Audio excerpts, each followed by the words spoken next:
Well, good morning. My name is David DeSando. I'm a pharmacist and I'm an authorized New York State Department of Health Narcan trainer and distributor. Hi, Dave. Question today would be who should have Narcan available? So if you have a close relationship with anyone with an opiate addiction, you probably should have Narcan readily available. And what does Narcan do?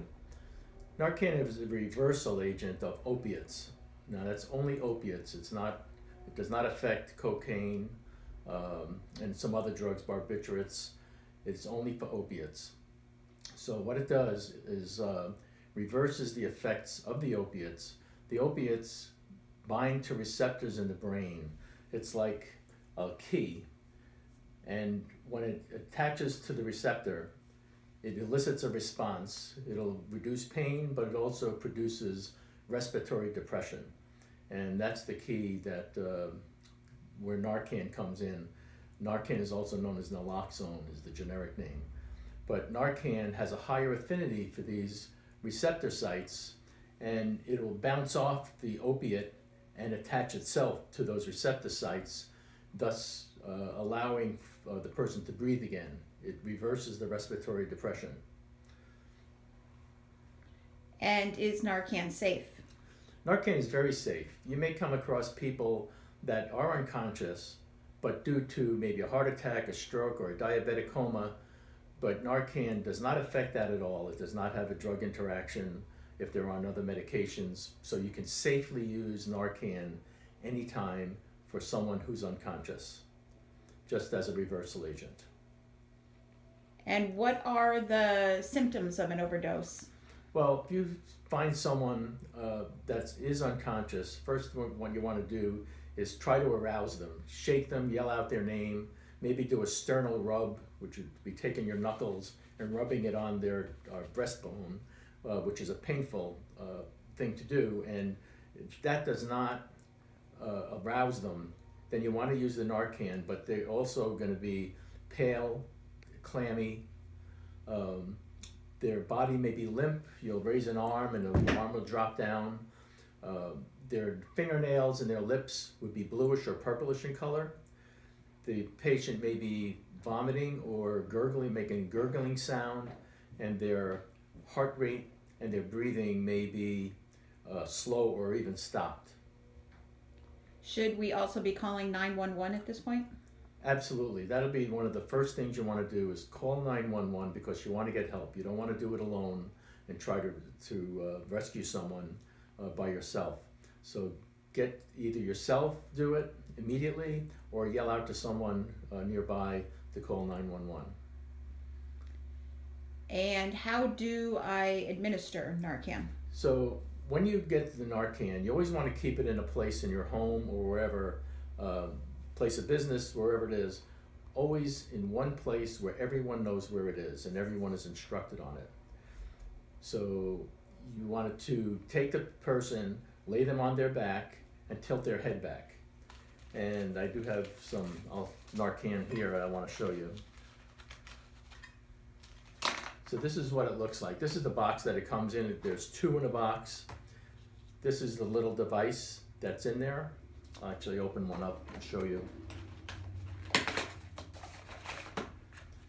comes like this, and that's what the Narcan looks like. And you would then hold this, tilt the person's head back, hold this, put it in their nose all the way up as far as your fingers go, and then give a good push in one nostril. So it comes in a box of two. So Narcan only lasts for 30 to 90 minutes. So some drugs last longer than that. Drug like OxyContin is a long-acting opiate where it lasts 8-12 hours. So this only lasts 30 to 90 minutes. So if this person is not revived within a few minutes, I would do the second dose in the other nostril the exact same way. So in this way, that's about all you can do. Then you can do CPR. If you are qualified or if you know how to do it, you can do that. At minimum, try chest compressions. and wait for the EMS squads to come. In addition, can you tell me some about fentanyl test strips? Yes, fentanyl test strips is something new that we're introducing into the county. These are little strips, the little dip strips, like this. And when people are using drugs, they're injecting heroin, whatever they're injecting, fentanyl, which is a very, very potent opioid, it's 50 to 100 times more potent than morphine.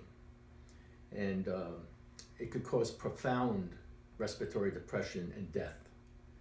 I'm sure you've seen in the news how many fentanyl deaths there are. So when people are using their drugs, they have a little what's called a cooker, and they'll heat up their dose and then draw it up into a syringe.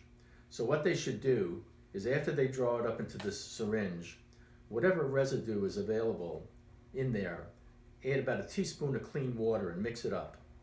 And then take this strip and dip it in just up to the little blue line for 15 seconds, and then place it on top for 1 minute. In this area here, there'll be either 1 or 2 lines that are showing. One line indicates that fentanyl is present. 2 lines indicates that fentanyl is not present. But it's about a 90% bet that fentanyl either is there or not there. So there's always the outside chance that even if it's said negative, there could be some fentanyl there. So you should always be very, very careful. So if you have fentanyl in the product that you're using and you know it's there, just take a minute and just think about what you're going to do. You could do several things. You cannot use it, number one. You can use just a small amount of it, inject just a little bit to see what the effect is. See if it's a very strong effect, then you don't want to inject anymore. Third way is to have someone with you that has Narcan available in case you did have an overdose. So those are the things that you could do. Every time you get a new batch of your drug, you should test it for fentanyl. Now, with the Narcan and the fentanyl test strips, you are going to ask, how do I get these? How are they available? So let me start with Narcan. Narcan is available from your local pharmacy, and you can walk in. You don't need a prescription. New York State has a blanket prescription for everyone within the state. And you can just ask for fentanyl, and you can use your insurance copay. New York State allows up to $40 towards a copay right at point of sight. So if your copay is less than that, you'll get it for free. So if it's more than that, you have to just pay a nominal amount. If you cannot afford it, no matter what, or the pharmacy does not have it available, and then you've checked around other places, you cannot get it, you can always contact me by texting 518-365-0407, and I will make sure that you have a Narcan available with some education on it. The fentanyl test strips are available through SCAZA and the CDC, the Chemical Dependency Clinic. SCAZA is the Schoharie County Council on Alcoholism and Substance Abuse in Schoharie County. They're located on Mineral Springs Road. You can call them up and we'll arrange having the fentanyl test strips available to you. The Chemical Dependency Clinic is in Schoharie. It's right by the Dunkin' Donuts in Schoharie, right off I-88. And you can talk to them about obtaining these strips also. And I've developed a card that'll show you how to use the fentanyl test strip, and then what to do if you did find fentanyl in your product. I also have made up this brochure on surviving an opioid overdose that I will have available for SCAZA and the CDC. And it talks to you about what opioids are, how overdoses occur, what the signs and symptoms are. So you'll have this in hand, and it also shows you exactly how to use the Narcan nasal spray. And also has recovery resources in it, resources for a path to recovery from the Bassett Healthcare Clinic, AA, Al-Anon, the Chemical Dependency Clinic, et cetera, et cetera. There are more in here. So you have enough information here to get into recovery. And that's about it. So if you have any questions, call either SCAZA or the Chemical Dependency Clinic in Schoharie. You can contact me by texting 518-365-0407. And thank you for your time.